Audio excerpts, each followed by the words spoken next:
Well, good evening and welcome to Be More Super Live. I'm Brian, your host. Dan, my co-host, unfortunately is not with us this evening because he's too busy working. But we've got a wonderful guest. She is starring in the upcoming release of Hauntology. She's been in Once Upon a Time in Hollywood, as well as The Love Witch. It's a wonderful Samantha Robinson. Welcome to the show, my love. Thank you so much for having me. Oh, it's an absolute pleasure, and we've been looking forward to having you on. And the funny thing is, my co-host did all his research, and yeah, it was gutted that he couldn't make it tonight. So, whereabouts are you calling in from at the moment? I live in LA, Oh, the Los land, the Angeles. land of hopes and dreams, and where the streets are paved with gold. Is that Yeah, about right? yeah. It sounds about right. The sun is always shining. Excellent, excellent. Well, your accent. So I've been looking at previous interviews that you've done, and you were born in New York, but you were raised for quite a lot of your early life here in the UK, if I'm right in saying. Yes, actually, my father is English, and Ah. I moved to London when I was about 3, and I was there till 14. Oh And it wow. was a really time. Yeah, I loved it. Such a wonderful time to grow up there and have my formative years there. Excellent, excellent. Do you get back a lot, or is it a case of that's forgotten about now? No, no, I actually was just there over the like 2 months ago. Oh So I had wow. a friend that I grew up with. She was getting married in Sicily. Oh wow. You know how lucky I was to go to that wedding, honestly. And then so while I was there, I was like, okay, I'm going to visit my grandma and my cousins. My cousins all have babies, so yeah, it's so great to get back. I do love it. I do Oh, miss it. that's good that you still love the UK, even though I'm sure the weather in LA is certainly a lot better than the UK. So let's talk about your training, because I read as well that you went to Lambda, which I've got to say it's an awesome school. And if I'm right in saying, Clive Standen that we had on the show a little while back also went to Lambda as well. I mean, what was that like? Why Lambda and not somewhere, say, in the States? Yeah. Well, I mean, I was at school in London, and Lambda at the school that I went to, they had a Lambda program. And so I was just enrolled in it from my school, and that's really what kind of kickstarted the acting bug for me. Yeah. And yeah, that was like my early training, and I'm very grateful for it. I mean, I think Ex- that the UK is such a wonderful place. There's so many plays you can see. You know, really fosters the artist, which is awesome. and what is it? What is it about the career? What is it about the arts that really got you excited? Because it's quite a weird profession, because it's not, sort of an easy 9 to 5. So it attracts a certain person. So what is it about, acting and the arts that you really wanted to do? I must be crazy one for wanting to do it. No, I don't know. I just since I started acting, I just had this pull. I can't tell you why, but I Mm. felt so comfortable, and it just felt like home. Every time I was like in a drama class, every time I was like inhabiting another character, it was like play, and it felt very freeing. Mm. And yeah, I just since like the age of 7, I've always wanted to act, Mm. and I've never deterred from it. Yeah. Well, your IMDb is obviously shows that you're very good at what you do, and you've got some great titles on there. I mean, what drives you forwards within the industry? Because it's not all rainbows and butterflies. So, there is ups and downs, a lot of rejection. So, what is your driving force? What keeps you moving forwards and not, decide to give it up? No, I have to tell you, it is definitely difficult, especially with like the strike and the pandemic, just Mm. extra factors that have just made it more tough. But I think it's just that passion that I have for it. Like once you have the bug, you just can't shake it. Like it's such a weird thing. And I think that I will always be an actress in my heart, even if I do other things, um, diversify. I still feel like in my core, I will always be an actor till the day that I die. And what's the best thing and worst thing about what you do? I mean, Mm. you've got to have the ups and downs. So what are the ups? What's the best thing about your profession? I think it's just like being on set or, doing a play.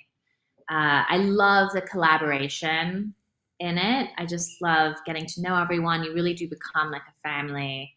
Um, and just really giving it your all and, feeling like you did a great job and just leaving it all on the screen. I don't know. There's just something really rewarding about the whole process from start to finish. Just, I guess, when you're working, that's the high Mm, to be working and just doing what you love. Because at the end of the yeah. day, it's like if you get to work, you're doing your passion, you get to do what you love. It's such a blessing. And there's so much downtime. I think that is the negative of it. It's just how much downtime there is. And I think for a while I couldn't quite figure out like, okay, what am I doing today? Like have my whole schedule open. And you drive yourself a little crazy, I think. And what's the worst thing? I mean, for anyone that's looking to get into this sort of career, this career path, what's the worst thing that you've got to deal with being in Hollywood? I think it is the rejection. Everyone says, "Oh, the rejection must be tough." It is tough. It's like you audition after audition, you put it into the ether. Now everything's self tape after Mm, COVID, and then you just don't hear back, and you poured your heart, in that tape, and nothing. So which do you prefer? Do you prefer self tape or do you prefer to actually audition in person? Because I suppose they've both got the benefits where the self tape you can keep on recording until you're completely happy with your performance. But then I suppose being in person gives the casting directors the opportunity to maybe say, can you try it this way or can you do this? I mean, which do you actually prefer? I think personally, I do prefer the self tape model because it just allows me the flexibility to do the tape whenever I want. I Mm, think you were very beholden to like, okay, your appointment is at 2:30 or 11 a.m. and you had to be in LA. You couldn't be traveling. I've been in London or traveling, and they're like, okay, you got a self tape. You don't have to mm, book out anymore at all. yeah. So it's pretty great. I do love that. But you're right. You're 100% right. You don't get any feedback whatsoever, and it's difficult. Yeah. Again, I suppose the self tape. I suppose you've got to wait to hear back, and I suppose in person, you sort of get a bit of a feeling on how that audition went by the expression or how they say thank you, and also it gives them the opportunity to maybe, if you're not right for that role, is to have you in mind for another role because when I suppose you don't get that role, it doesn't mean that you're not right for it. Maybe, you're right for the next one. But auditioning for me, I've got to say, is probably one of the worst parts of the industry because you never know. And as you said, you're putting it out there, your heart and soul, and hoping for the best. Do you have a plan in place on what you want to achieve in the industry? I mean, when you started out and you thought, do you know what? I'm going to go to LA. I want to be an actor. I want to, do X, Y, and Z. Did you have a plan in place? Did you have like a mood board of the people that you wanted to work with or work alongside? Absolutely. I mean, I definitely was like, I want to be signed with X agency. You have such lofty dreams when you're young, and I guess you don't really realize the ins and outs and how many people came before you, and it's a whole machine that you're not really aware of. And then after being in it for quite some time, you kind of understand it more. But yeah, I mean, I always wanted to do film and TV. Um, some theater. I would love to do theater. Yeah, just interesting projects. Mm. Working at this, there was a few directors that I, would kill to work with, and I still have, different directors I would love to work with. So yeah, just I think basically the same kind of dreams I have now, I did then. Um, but I just have more realistic view on the whole thing. I suppose that we're all can be dreamers, and then yeah, you've got to be realistic because it's quite competitive. I should imagine it's quite a competitive industry where it's dog eat dog, and it's all about networking. I mean, as someone that's portrayed such strong and memorable characters on screen, how do you choose your roles? What is it about that role that must get you excited to actually really want to go for it? There has to be something, like, I kind of gravitate to the more, like, absurd or offbeat, a little bit strange, not the norm. I do love, like, serious dramas as well, but, I do like things that are a little bit different, and so, with The Love Witch, the breakdown, it was, a witch looking for love, shot on 35 millimeter, and it's just very out there, very different, and that's why and she had like mental health issues, borderline personality disorder, and amongst other things, and it just intrigued me, I guess. I like the psychology, delving into the psychology of different characters and what motivates them. That you know, I I mean, love it. as you've mentioned the Love Witch, I've got to say, if people out there haven't seen it yet, go out and watch it. I haven't seen it myself yet, but I've seen the trailer, and I'm fascinated just by the look of it as well. I just think the look of it is beautiful, the colors and the way it's filmed. So you mentioned there it was filmed on actual film. What was that Mhm. experience like compared to how they do it now? I mean, it was very different. The director worked with David Mullen, who's a genius when it comes to cinematography, and she was very specific about how she wanted the harsh lighting. Um, and I remember they would be having all the phrases that I had never heard before, like "check the gate," all these different things where they have to check, film terms that you don't really hear, and everything's so precious when you're using film. Yeah. So it has more, weight to it. You're like, "Oh my god, I really don't wanna mess this up."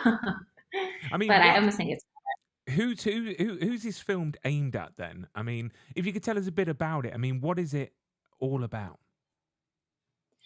so The Love Witch is about this young woman who is also identifies as a witch, and she's looking for love, and unfortunately, she has not been lucky, in love, and so she does, like, do different potions and spells in order to find her, her perfect partner, but things go wrong and the spells go wrong, and I don't want to give it too much away because I do want you to check it out.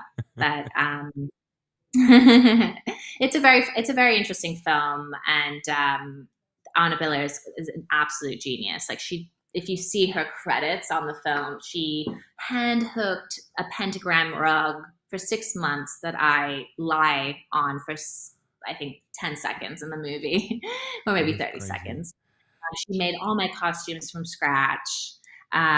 She's truly an artist, and I collaborated with her on the character for about a year before we shot, and yeah, it was a really wonderful experience Do you know to work so close. what I love is the look of it. So, I've always said that they don't make films like they used to. Back in like the 60s and 50s and 40s. And that photo there of you straight away, it's like literally you've been snapped from one of these Audrey Hepburn movies and then put on the screen. It's just fascinating for me that that is achieved now. And I think that the amount of effort and art that's gone into that is clearly shows that this is going to be a good watch. So everyone needs to watch The Love Witch, which is definitely at the top of my list. But then we go on to a film that I want to talk about, which is one of my favorite films, um, which is Once Upon a Time in Hollywood. I mean, this film literally is, I think it's like 2.5 hours of greatness, of just, filmmaking. Is like a masterclass for anyone that's wanting to be, on film.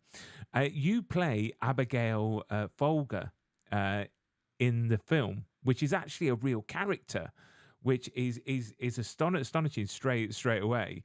I mean, knowing that she was real, and knowing that what happened to her, which obviously she got sadly murdered by Charles Manson's sort of cult. I mean, how did that feel to take a character on like that, and what sort of, how did you get into character, if that makes sense what I'm saying? It does make sense. Yeah. So I actually, there was no lines for my character. When I auditioned for the project, I, had to pick up the sides, and it was just sheet music, and we were going to do an improv. And so, I didn't have much to what usually you have a script where you can like, okay, from these lines, I can interpret who this person is and scene study or whatnot. But I didn't have that. So I just basically did a deep dive on like her bio and anything that I could find. Like I went to the library and like checked out some books that had, there wasn't that much information on her. But I just had to really create, you know, what I thought, my interpretation of who she was, with just the information that I found online. And there's not that much. I think her Mm, family really didn't want her after the whole tragedy, didn't really want, so much out there. mm. I mean, Yeah. this is directed by the wonderful Quentin Tarantino, which literally is a legend in his own right, and he is well known for his unique directorial style. So, how did he guide you through your role, and what was the most surprising or memorable direction he gave you on set? Oh my goodness, he is such a legend. I was so nervous when I first met him. I was just so starstruck by him, truly. Um, his most memorable direction. I mean, I just remember we were shooting at in El Coyote, and he told Emil Hirsch this story, and then he said to him, "Okay, I want you to just tell this story at the table." This was all just him riffing, and then he said to me, like, "Okay, then you say a line." I forget the line that I said, but like, say this line. And then he's like, okay, action. And then it was just so incredible to be directed by him. It was truly a pinch me moment. So that was incredible. And just, he's so knowledgeable on everything. He's like a walking encyclopedia, truly. It was just so wonderful I mean, to work with him. if I'm right in saying this is like is this was this your first sort of big budget movie that Yeah. you've been involved with? I mean, it must have been quite a unusual and surreal experience being on set and being surrounded by all these fellow actors that are, would be veterans, like Leonardo and Brad Pitt and people like that. I mean, what was the environment like on set? And can you share any moments of what may have happened offset that really surprised you?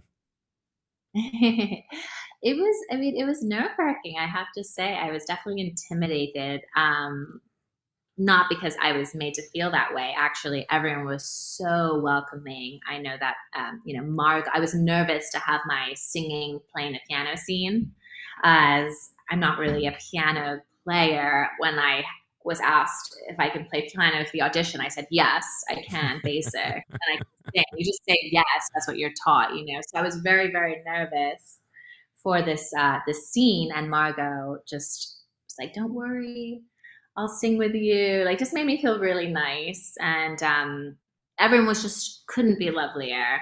And actually, Margot invited me after. I guess every time Tarantino gets to, I don't know if it's like, in this case, it was the thousandth roll of film. He'll throw like a little party for all like the crew and everything. And so Margot ended up texting me and telling me like, "You got to come." Wow. And then that's when I was able to meet like Brad Pitt, because I didn't have any scenes with him. But just very, very, very interesting, very nice. I was like with all these big leagues. It was very, very intimidating, but they could not have been nicer, truly. How dare they be so nice? Because you hear so many great stories, you just want them to be all lies, and really it's just for the show. But no, I'm Like, really pleased that they are nice because, I suppose in the industry, there's so many people with so many big egos, and Mhm. you would have thought that on the set of this movie, you've got so many amazing actors that there would be a few egos that were entering set before they did. But it's quite Yeah. nice to see that it wasn't the case. I mean, working on this movie, I mean, how did that influence your decision in acting going forwards? I mean, did you learn anything from being on set, or your path, I suppose, within your career? Yeah, I mean, I learned a lot just in just seeing and observing what it's really like to be with people that are at the zenith of Mm, the industry. So it was really cool to just be thrown in the mix there. And mm. just, I already expected like complete professionalism, everything, but you know, um, so yeah, it was just very interesting to be part of the film. How it affected me moving forward. I mean, I definitely feel like maybe it opened a few doors for other projects. I know still to this day that is something that people, will pump me up about and say like she was in a Tarantino movie. So You've um, got to you've got to have that. Do you know what I mean? It's like not any everyone can say I was in a Tarantino movie, so you've got to use that. And I suppose in this industry, you've got to use everything that you've got to get ahead. I know, seriously. So, exactly. So I'm very grateful. It is part of film history, this film. So I feel very fortunate to be part of it. Oh, that's awesome. So let's talk about the reason why you're here, which is a wonderful film that I saw about 3, 4 weeks ago and absolutely loved it. Um, is quite an unusual film because it's a collection of stories. But I mean, we had Samantha Russell on a few weeks ago, and we've got a few of the cast coming up. But if you could explain in your own words for anyone that has missed that interview a couple of weeks ago, what the film is sort of about in your own words and whom you play. So the film is like a horror anthology. So there's different segments. I'm in the segment Paint and Black Lace. And the story really is like a very heartwarming story about two sisters, and one of the sisters is telling the other sister about who wanted to run away from home. She's having issues at home. Just different stories about maybe family members or just ghost stories in the town. And so I am one of those stories. And I play this character, Christina, and she's quite a fabulous character, honestly. She's like a fashion designer. I definitely got to wear like some fun, cool outfits. And yeah, and I don't want to give too much away with spoilers, but I also am a killer in it. I definitely get into, you know, I had a lot of fun with the whole like campy, bloody elements of a horror genre film. So it was a lot of fun. It was really a lot of fun to It shoot. is an absolute excellent movie because there's different stories and it's based around a lot around witchcraft and supernatural. So is that something that you're interested in? Because it must be quite fun to be involved with the project, that surrounds itself with the occult. I love it. I love it. I've always been interested in the occult. That was another reason why I gravitated towards the character in The Love Witch and the movie. I love it. I think it's so much fun. I love anything supernatural or creepy, weird. I love it, and it was a blast. It truly was a blast. Like I really can get into it, and it's like the make believe. It really is at its highest form. So. Yeah. I mean, this film is quite groundbreaking on so many levels, especially with the representation. So, how important do you feel it is for filmmakers and yourself as performers to use this sort of platform of filmmaking to actually get these important messages across, or tackle stereotypes and deliver these sort of messages? Because there is lots of characters in this film that you don't see in everyday films, which is sad to say, but it's great to see, especially in this one. So, how important do you feel it is that we get these messages across? I think it's of utmost importance. I truly do. I actually just did another movie. I had a small role in that movie, and the main character has muscular dystrophy. And I've just been reading some of the reviews, and it's so important representation in film Mm, because opens people's eyes to how other people live, and it builds empathy, and I'm so happy that I got to be part of this film as well, where I can speak to so many people, definitely, and definitely. yeah, And I love it. I just can't wait for people to watch it because it's so good. I mean, this is why I've got a lot of the cast on. I mean, obviously this is an independent movie, and I've always said that independent movies for me, have got a lot more heart and soul. Um, but then you've got big blockbusters like Once Upon a Time in Hollywood, which again has got heart and soul, and there, a few. There's not many like it. So what are the massive differences for you as a performer to have worked on an independent and also a big blockbuster? I mean, what's the differences for you?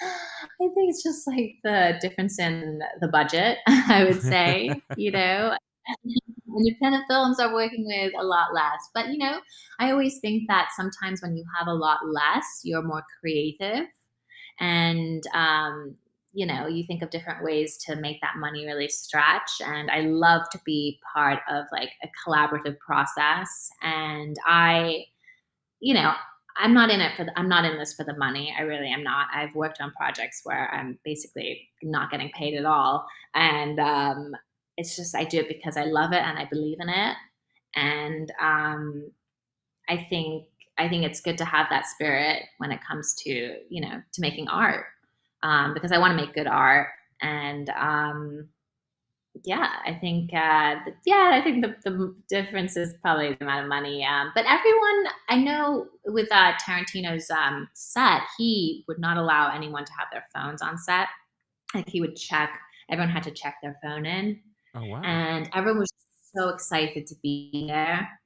And I feel like most of the projects that I've worked on, I've been really fortunate where everyone just like is happy to be there. And that's when you do encounter like someone that's kind of like that bad egg or is kind of bringing the vibes down, like you can really feel it.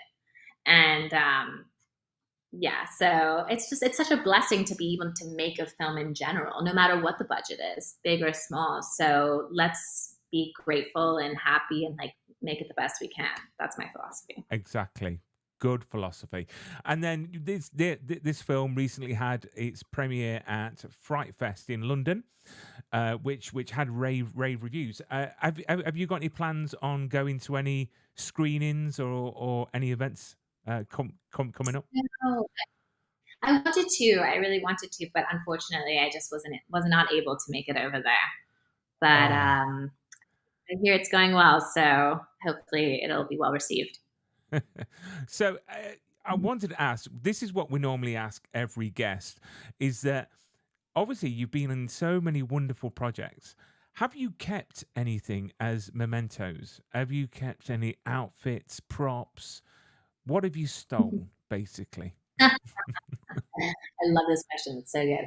I do have a pair of red shoes that I wore in The Love Witch. Once you see the movie, you'll see I have this red outfit. I'm decked out in red with a red car. She really likes red. So I have the shoes from that outfit, and one day I'll probably do something with them. I'm not sure what, but I have the shoes. That's probably my favorite thing that I've kept from a shoot. Uh, Let me think. Yeah, I think that would probably be Oh, my you're very favorite. honest. You're very honest. We've had guests on that have nicked everything. Do you know what I mean? From outfits, because a lot of the shows that they go on, sometimes they let them buy like the outfits and everything like Yeah. that. So obviously we've got Hauntology coming out. I mean, what else have we got to look forward to in the future from you that maybe you can talk about? Because I know you performers, you say that you've got something coming up, but you can't talk about it, and it's like no. I mean, is there anything that you can mention?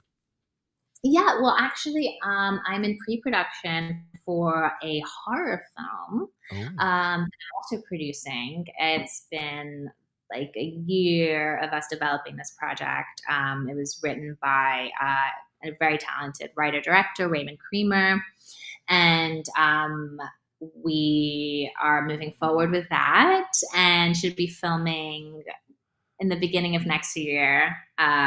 We need snow. It's okay. basically a home birth that goes wrong in the middle of a blizzard, and I will be the one that is having this said home birth, and I'm really excited about it. And yeah, we'll see how Oh, I it couldn't goes. think of I couldn't think of anything scarier I than know, having a right? home birth during the snow because my Yeah, wife, I couldn't deal with that. We've got two girls, and just the thought of being trapped and having to deliver, I I agree. mean, oh I dear remember when I read God. the script, I was like, it's just horrifying to even think of that. Like, pregnancy or delivery is like stressful enough to then add that in and then add some paranormal things as Oh, well. oh, So it's a fun script. We have a great cast, and yeah, we're excited to bring it to life next excellent. year. Well, hopefully when it comes out, we can get you on again and talk about this film. And we'll be following it. And what I'll do is I'll attach your Instagram details below for people when they watch this again. But Samantha, thank you so much for coming onto the show. Thank you so much for doing some great films, and I look forward to seeing what you do in the future. Thank you so And much, Brent. so, thank you everyone for watching. I'm going to end the stream now, and I'll say goodbye properly to you in a moment. But catch us again next week with Zoe Luna from Hauntology. So, here we go.